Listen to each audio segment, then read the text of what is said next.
Welcome to our Vistatec Life Sciences in Focus podcast, fascinating conversations with global life sciences experts. This is a space where we interview life sciences leaders once a month. I am your host, María Mateos, and today we have a marvelous guest, Bre Grignano. Welcome, Bre.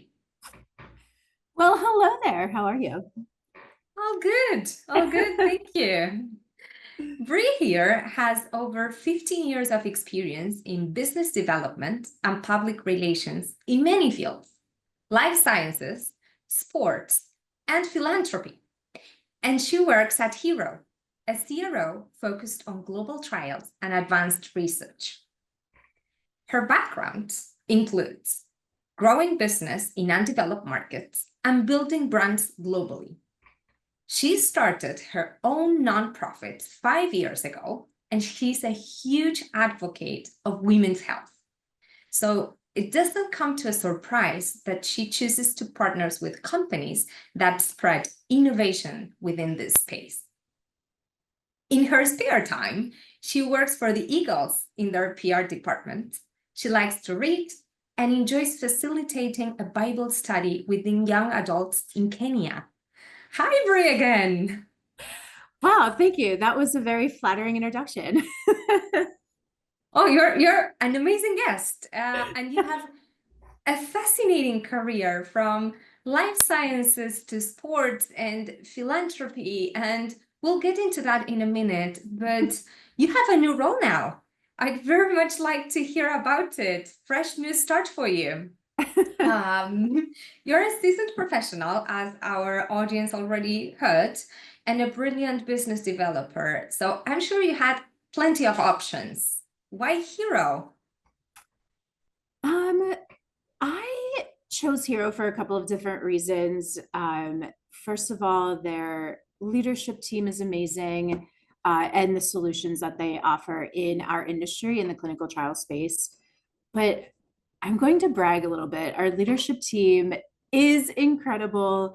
We just have so many brilliant minds. They came from large pharma, came from biotech, came from large CROs, and they all came together and built this company for sponsors using their experience and intel from their previous roles. Our founder, our CEO founder, Karen, before she founded HiRO, she was managing over 800 trials annually in almost 60 countries, managing like 6,000 employees. So the knowledge and insight that she brings is phenomenal. Our chief medical officer, she was a practicing surgeon before she started to work in the clinical trial space and was leading people, I think in over 300 trials, participating in over 300 trials. So just our leadership team, that's what really drew me to HiRO and their experience. I knew I could learn a lot from them. To have a seat at the table with these brilliant people, I feel humbled. So I'm not only in awe of what the experience that they have and how they've been able to build this company. They built the company during COVID, actually, almost a half decade ago. So that was obviously challenging, but they were able to build the successful brand in just 4 years. But the tailored solutions that HiRO is offering to their clients was something that really made me feel drawn to the company. The team is always accessible. They're always willing to hop on a client call, even if it's at 1 a.m. their time. And I've been on these calls and it's the middle of their night. So these people really care. They genuinely care about the clients. The people matter. Something that's unique about HiRO is that they really offer the end-to-end support from the pre-clin IND to market phase. So many companies that I've spoken to are in need of that consultancy during that IND prep for regulatory planning, strategy and market prep, and to be able to consolidate all of these things and all these needs like the regulatory, the CMC into one provider versus having 5 different companies or consultants supporting that it just saves so much time and money. And we know working in the CRO space, there's many options to choose from. There's literally Yeah, hundreds of there are CROs. plenty. So it's always important to kind of know where you differentiate, I think. But to be able to offer those bundled solutions, those full service solutions at a high quality, that's something that I think is hard to come by. We go to all of the conferences, and a lot of times I hear in presentations, people are talking about their outsourcing strategies and what they look for. And after talking with a lot of sponsors and just sitting into these presentations at conferences, pharmas and biotechs a lot of times want the same types of things in their vendor: cost-effective solutions, bundled solutions, high quality services, low retention rate, or low turnover rates, I should say, high retention rates within their team to ensure on-time deliverables. They want the flexibility within their trial, the quick problem solving. They want that ongoing relationship, all these different things. We don't want to add burden to their plate. We don't want people to think, oh, we have to babysit our CRO. We want to take those problems off their plate. We don't want to add to that. They want an easy process, a high quality vendor they can trust. So we want to come in and offer that like white glove service, if you will. And because of our leadership team coming mostly from sponsors, they themselves were making those vendor outsourcing decisions, so they know what sponsors are looking for. But yeah, outside of our US operations, the other thing that really drew me to HiRO was that we have extensive operations internationally and offices and resources in Europe and in APAC, where we've really helped a lot of our early phase oncology studies. And we support a lot of the initial screening sites for IND submissions as well, which can be done over in the APAC area. So we are working with a lot of patients in different markets, needing to talk to them in their own language to ensure patient safety and engagement. So a lot of reasons. Yeah, for sure. And I'm sure for that, you need a strong partner in translation and localization Yes. in clinical trials to make sure you're speaking those patients in their own language in a way they can understand and feel valued and safe and engaged, of course. Absolutely. Yes. Yeah, well, you have successfully grown business in undeveloped markets, so I'm sure you're going to thrive with HiRO.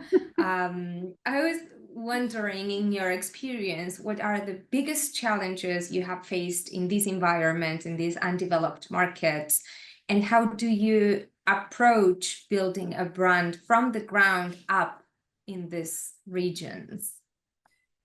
Yeah, building a brand is tough, as you know, especially in a market where you're mostly unknown. Trying to grow that brand can be rather challenging. I've grown brands in different industries, but for the sake of our conversation, I'll focus all on the life sciences part of my experience. But it takes a lot of patience. As you know, thick skin, you're going to hear no a lot, a lot of tenacity. Yeah. But it's so important to research the market that you want to bring the brand or product into. That takes time and energy. It's important to know the market that you're selling within and wanting to build your brand within. But in our industry, we all have the same common goal: getting medicines and therapies to patients in need of them. So I think building relationships with the sponsors, learning about their trials, their compounds, their studies, what are they excited about? Why are they, in this therapeutic space, listening and learning. There are many steps and phases in a clinical trial. As you know, the average cost to get a drug to market is anywhere between $1 billion to $2 billion. Average time can be anywhere between 7 to 10 years, depending on the type of drug. So it takes a lot of brains, a lot of time, a lot of money to get medications to patients. And sponsors don't want to spend all of their time and energy and money on trying to do vendor outsourcing. So I think by us educating and offering those cost-effective solutions, all the things I was talking about earlier, we want to make it easier for them so they can focus on the end goal, getting the therapies to patients. And the uphill climb building that brand is just to educate and get our foot in the door. But this is a referral business and a relational business. Everyone knows each other, I feel like. So you need to have a high quality service, I think, that will get you those referrals, as well as being discerning and building those relationships. I think too, and you know this as well, there's an element of thinking outside of the box when trying to build a brand. We're consumers. We're all like, I'm a consumer, you're a consumer, we're all consumers.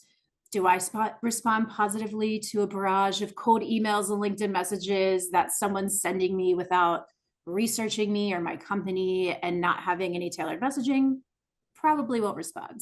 So yeah, and I guess that changes from culture to culture and from market to market. So that's where you have your secret sauce to approach those markets, because their culture. You can have someone who speaks the language, and you get to know those markets so well that you can target them. Oh, absolutely. I mean, I remember one year I was driving home it was Christmas Eve. I was going to see my family. It was on a Saturday. And I had this salesperson incessantly messaging me on LinkedIn every 2 hours. And I was like, and it wasn't even something that I would have been able to, it was like, set up a demo for life insurance for your company. And it just, we're sold to all the time, consciously or subconsciously, through ads, social media, driving down the highway, there's billboards. So it's something where, like, I'm learning as a consumer constantly, what do I respond well to and what do I not respond well to? If someone takes the time to really research me, the company, like tell me exactly their goals and wanting to chat, I have more of a higher response rate to those types of people. So I think that helps when we're trying to build our brands, knowing how do I want to be sold to. And I just, at the end of the day, I want to cut through all of that noise, that the used car salesman, and just get to know people. I like people. You have to, in order to be in sales. And for me, building a genuine connection with somebody and having them in my network are things I focus on. And, I think for us to just build those relationships and having that, doing that research and being more relational in our outreach is so important versus, hello, will you buy this for me? And and there's a million other people doing that. Like, that doesn't really work. Sorry. I'm not that type. We're all humans. We're not, little sales drones. Exactly. And I know you're a business development rock star, but at the same time, you have done a lot of volunteering work. And as if that wasn't enough, 5 years ago, you started your own nonprofit. And I'm sorry, I'm moving from sales to nonprofit, but yeah, Greater Than Me, that's your nonprofit, right? Yes. Would you like to tell our audience a little bit about that too?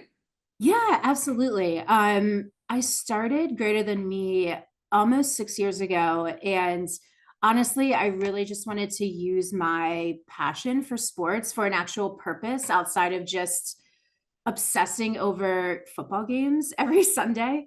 So I worked for the Eagles for almost a decade. I'm on my 10th season right now, actually. And prior to that, when I lived in New York, I worked for the Jets, I worked for the Knicks. And I was able to, just being in those professional roles in professional sports, I was able to see the influence firsthand of these athletes and the reach that they have. It's just incredible.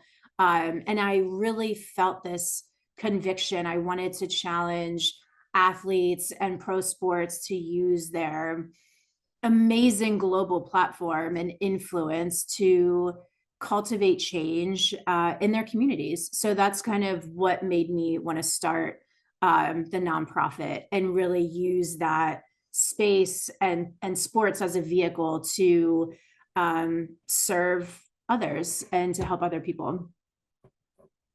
Yeah, and I guess it all comes to relations, right? What we were talking Exactly. before.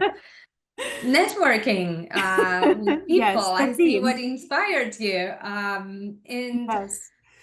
how has your work in philanthropy impacted your perspective in public relations and business development in life sciences? Those cannot be completely unrelated, or are No, they? no, yeah, I think I've always, even when I was such a young kid, like I've always wanted to help people. I wanted to be purposeful no matter what I was doing or like where I was. I grew up in church, and I think having that faith really helped shape a lot of my morals and values and what was important to me. So when I was 20, I actually lived in the Dominican Republic. I was a missionary. I did service work, volunteer work for a couple of months. And I think that trip really was the catalyst for me to, when I moved back to the US, to want to start the nonprofit, work in industries that were making a difference because I felt so burdened by the need. And it's hard to live in that environment for a few months and then not come back and be like, well, that was a fun experience. Now I'm going to just go and, just buy a new car. Forget about it. Yeah, right. Just live life. So that was something that really touched me. And I think um, as I was, figuring out what I wanted to do with my career, I knew that I wanted to be in something that was helping other people. And of course, the nonprofit took years and years to come into conception or inception, just the concept of figuring out what that would look like.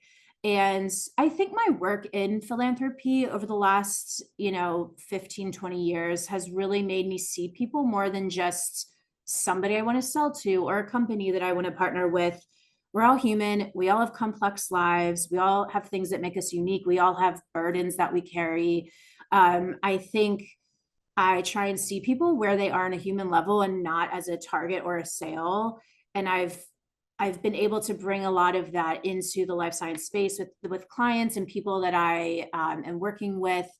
I've built some genuine, real relationships with people in our industry. I've cried with people. I've laughed with people.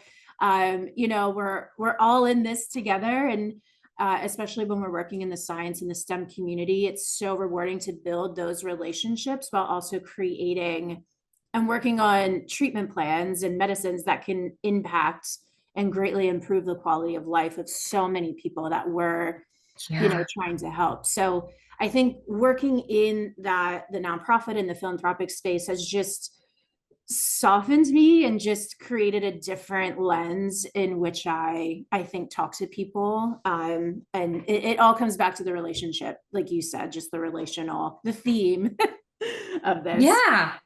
Yeah, it all comes down to that. And isn't it amazing that you were able to combine that passion with the science and create something so beautiful?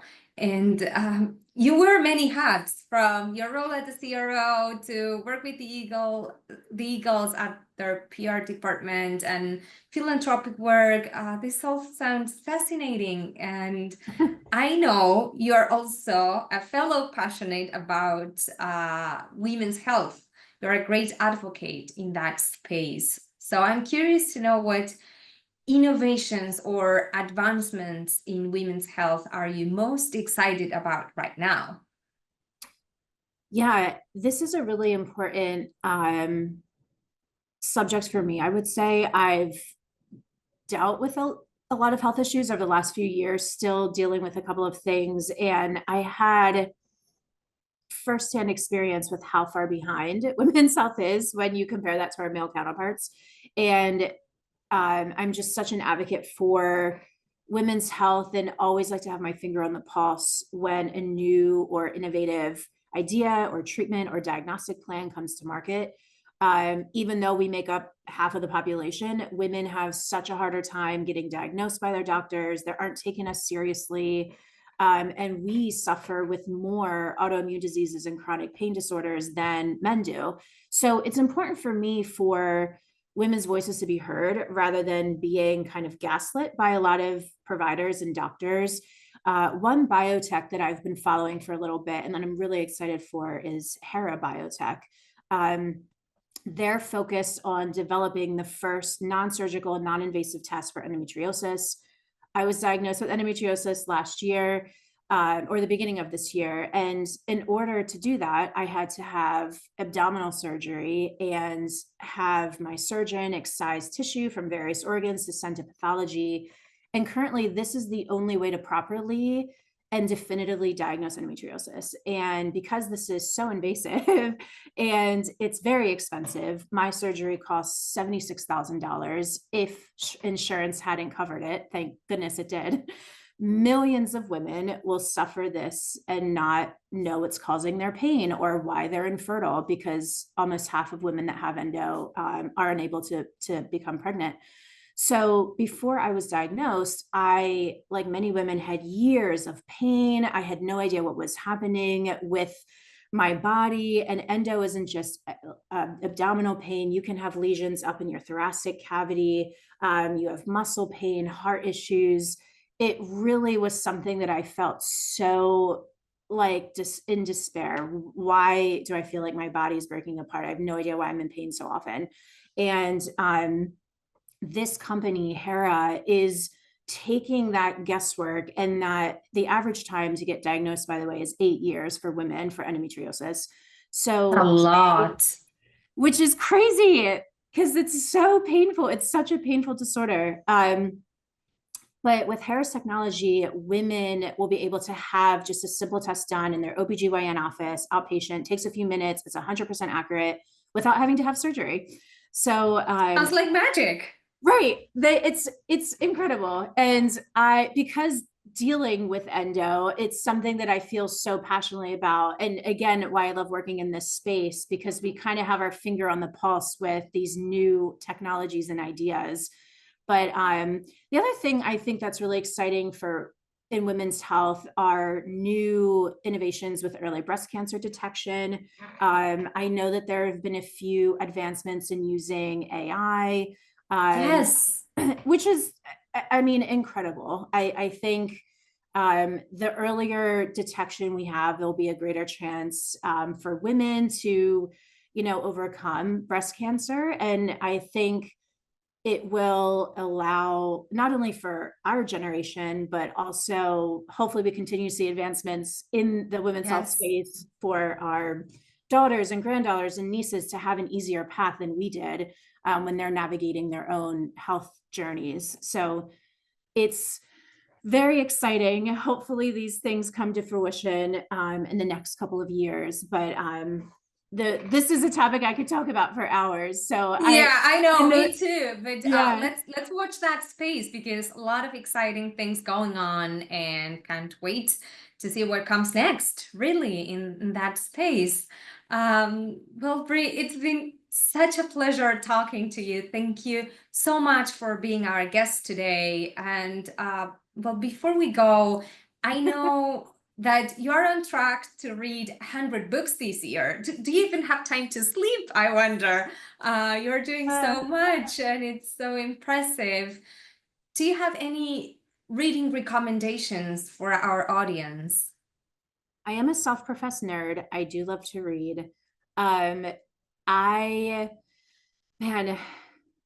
two favorite books I read recently, I just recently read Dark Matter by Blake Crouch. Don't know how to say his last name, but he's an amazing author. And I just started reading his Wayward Pine series, which actually was a TV show 8 years ago. I'm dating myself. But and also Project Hail Mary by Andy Weir. He actually wrote the book The Martian, which became a movie. So I'm not really a sci-fi person, but those two books have been top of list. And yeah, if anybody wants recommendations, let me know. I'm a book nerd, and I love reading just in my spare time. So yeah, it's been a pleasure to chat with you as well, just through all these different topics, and always nice to catch up. and Yes, and I again, know we can talk for hours yes, about this. yes, So yeah. thank you so much for your insights, Bre. And to our audience, just for you to know, this Life Sciences in Focus podcast is available on Spotify, Apple Podcasts, Google Podcasts, and other leading platforms, as well as YouTube, if you prefer to watch it. So please make sure to tune again next month for Vistatec Life Sciences in Focus, fascinating conversations with global life sciences experts. Thank you.